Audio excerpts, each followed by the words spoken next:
me nomme Brice Larvel. Je suis romancier, auteur de nouvelles. J'ai travaillé une quinzaine d'années dans la bande dessinée.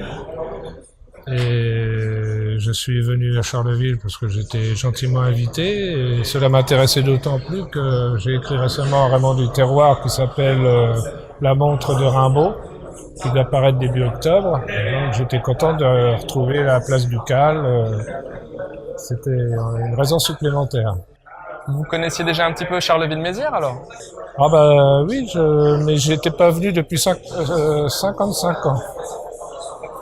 J'ai de la bouteille, donc et pour écrire le roman, je me suis replongé. En plus, ça se passe dans les années 30, donc je me suis replongé dans le contexte de l'époque, avec la statue de Gonzague qui était peu au même endroit, toutes ces histoires-là, voilà. Pourquoi justement avoir choisi la bande dessinée pour illustrer vos scénarios?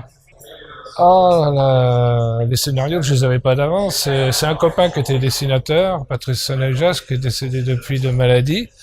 Et il était embauché aux éditions Fleurus pour un magazine qui réclamait des énigmes policières. Alors il est venu me trouver pour me demander des énigmes policières. Donc je suis venu à la bande dessinée pour rendre service.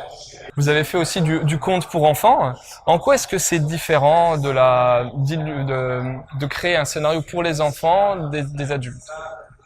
Oui, j'ai fait en bande dessinée des albums animaliers en tant que scénariste. Il y en a un quand même obtenu dans les années, je sais plus, 90 et quelque chose, le Grand Prix de jeunesse d'Angoulême à l'époque. C'est d'ailleurs un des seuls prix que j'ai eu, tout compris. Et pour moi, il n'y a pas de différence. J'écris tout de la même façon. J'ai écrit des nouvelles dans Nous deux à une époque lointaine, avec des fois un pseudo féminin.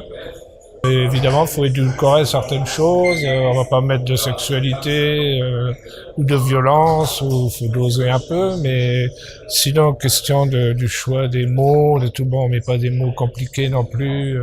C'est proportionnel à l'âge, au lecteur. Mais pour moi, c'est un travail identique. Pour vous, à vos yeux, votre création la plus réussie, ça serait laquelle? La plus réussie, c'est la prochaine. Parce que pour moi, rien n'est jamais réussi. La perfection n'existe pas. Et j'aimerais avoir des livres, écrire des pages sans coquilles, sans répétition, on a beau les traquer, en avoir l'obsession, se tenir un peu à distance pour mieux observer ce qu'on a fait. Il y a souvent des choses qui échappent et tout, donc je ne cesse d'essayer de m'améliorer de façon illusoire, puisque la perfection n'existe pas.